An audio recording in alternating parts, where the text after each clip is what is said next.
Eleonor again from Revolution. I am here at La Réserve in Geneva with the one and only Alex Ghotbi, who is still and happens to be the head of watches for the Middle East and Europe at Phillips. So Alex, first of all, thank you again for taking the time and sitting with me and explaining and showing me the couple of beauties that you have. I have actually one question before we start.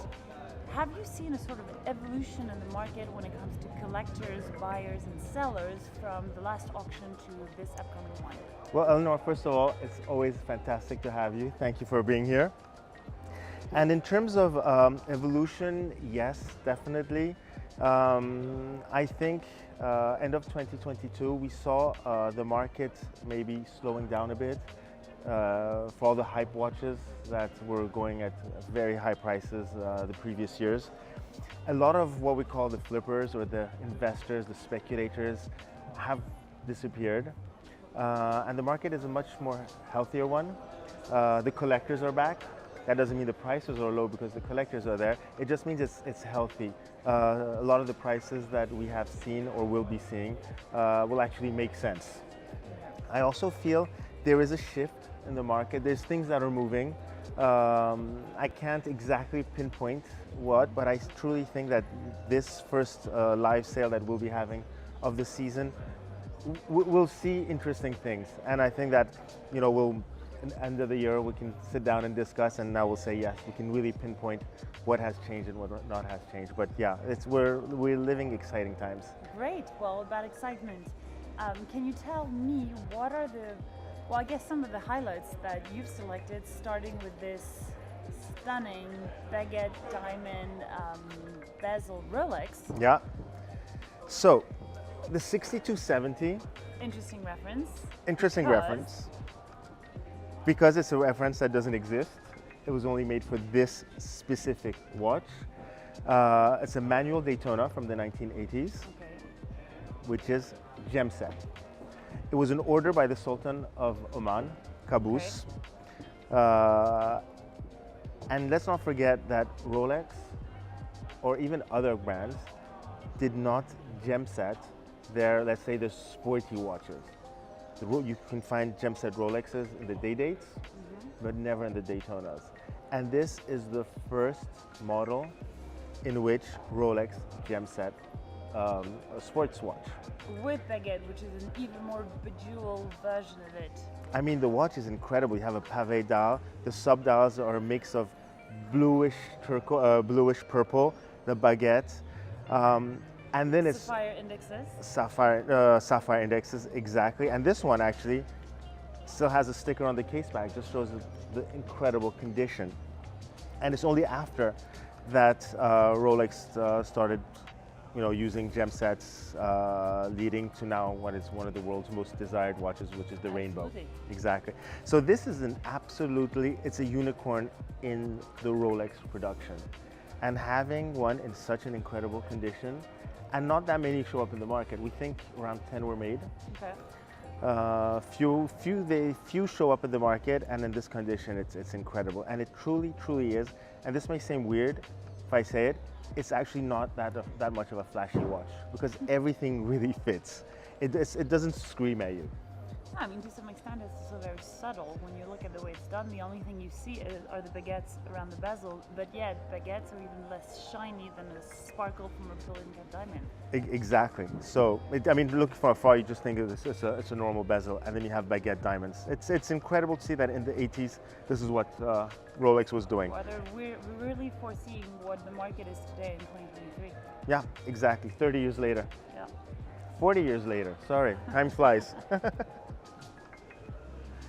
So now we're moving on to more classical, timeless pieces with complications that are less shiny to the eye, but I want to say, probably way more, not accepted, but fantasized by a lot of watch collectors.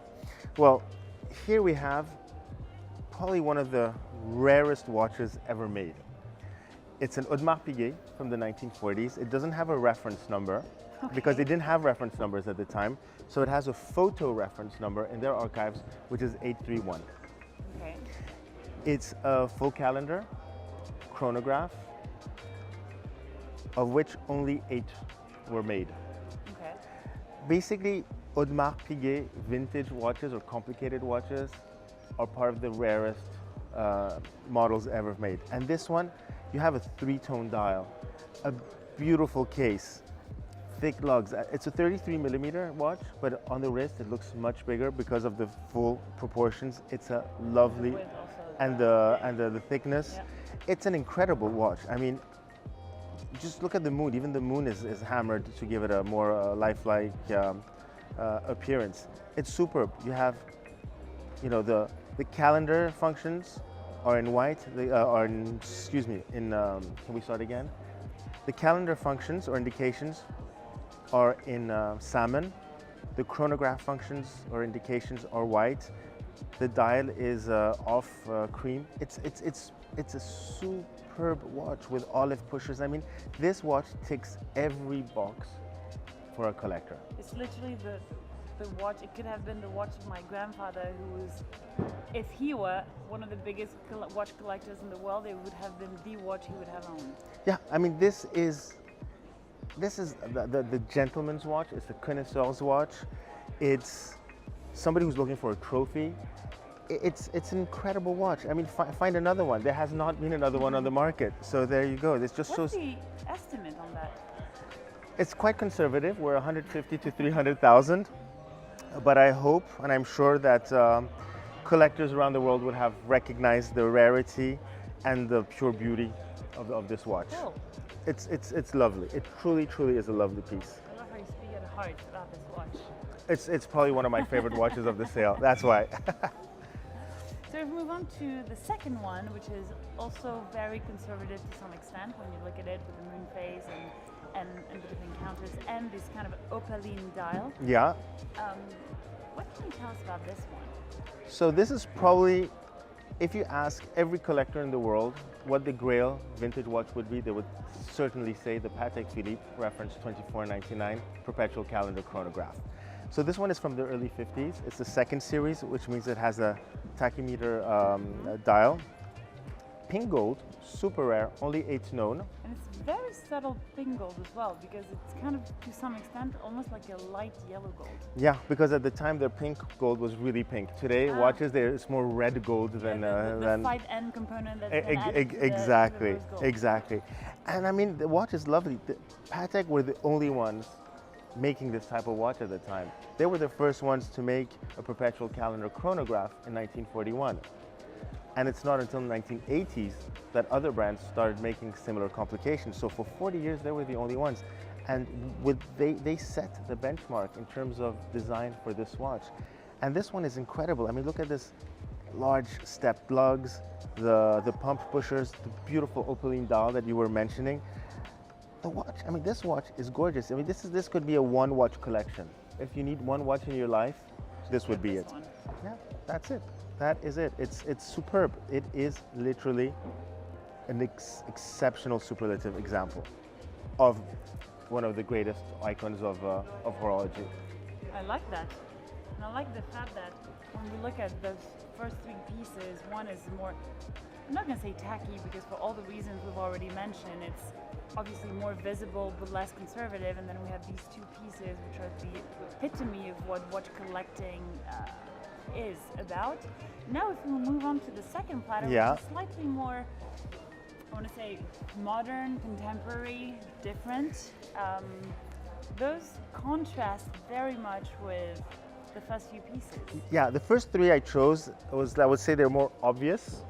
These are a bit more under the radar. Yes and no, because I looked at Brad Pitt with his 222 from Vacheron and I kind of liked it. There you go. Brad Pitt is becoming a watch influencer. So the 222, which was Vacheron's version of the let's say the sporty steel watch from the 1970s. Iconic, exactly. Bracelet. But this one is white gold. We had heard of it. We had never seen it. We found it. It's the only one ever made. You want a white gold 222? This is it. But would that be considered a prototype or no? No, actually the story is quite interesting. This model was originally made in white gold to be gem set.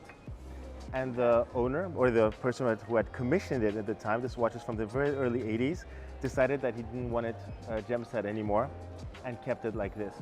So it's the only one in white gold ever made. It had disappeared from the market, and we discovered it just very recently and did the research with Vacheron, who confirmed the story behind the gem setting, etc. But it's interesting how if the watch was destined to be gem set, how thin it is. Yeah. Because normally you would have needed to get like more depth in order for the stone to be held and set onto the watch. So that's what's interesting with Vacheron. The gem setting was done on a separate plaque, which then they screwed on to the. And then it would add some sort of. Some sort of thickness. Okay. So it's a very interesting Proportion to the construction. watch. Yeah, and then I mean, feel it. You can just see how it's much heavier.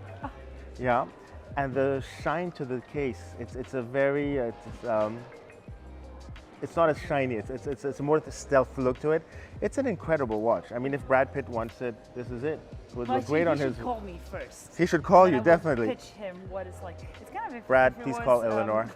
This is if it was micro-breasted. Yeah, it's some not reason. polished exactly. Yeah. It's a brushed surface. It's an incredible watch. It's an incredible watch. That has an incredible story. The story is fantastic. Yeah, and even Vacheron they had forgotten they had made it. And when they didn't want to buy it back. We'll see on Sunday night if they buy it or not. I would prefer to go to Vacheron, where at least it'll be in a museum where people could see it, than to a private where it would disappear for the next 30 years. Agreed. Actually, I mean, and then we finish with this one, but do you think it'd be possible to gem set afterwards, since Vacheron has this specific way of actually setting and gem setting their watches? I think it would be a shame to do it. Technically speaking, But technically, possible. I think they would because it was originally made to do it. Yeah. Okay, Yeah. cool. Interesting. Well, moving on to one of my favorite independent watchmaker, Carrie, if you hear me, I truly am one of your biggest fans. Ooh, lucky Carrie. So this one, it's Carrie Voutilainen. obviously, there's no other one. No. It's the most beautiful dial in the watch industry. So this is basically the watch that put Carrie on the map for the mainstream public, or let's say the small independent collecting circles. Previously to that, he was just making bespoke minute repeaters, and he finally decided to make a series of watches, which was called the Observatoire. In the early, I think he started in 2006 or 2007. He was using a vintage Peseux 260 calibers, Observatoire calibers, that's the name, Observatoire. And he told me, around 55 in all different metals. Now this one is unique in the fact that it's a high beat movement. All the other ones are an 18,000 BPH, and this one, he hiked up the BPH to 36,000. So it's much more accurate. For the non-watch nerds, what does it actually do to the watch? So the mechanism of the watch. A higher beat makes it just more accurate. Okay. Much more accurate. And he told me that, it's called the Observatoire, meaning it went to observatory trials for precision, etc. And this is one of the most precise watches that he made. And it's the only one in pink gold with this type of escapement. And obviously it has all of Carrie's signature elements, the teardrop lugs, this incredible guilloche, and just the movement finish, which is breathtaking. And he truly is one of the nicest guys on the planet, which helps. This is so true.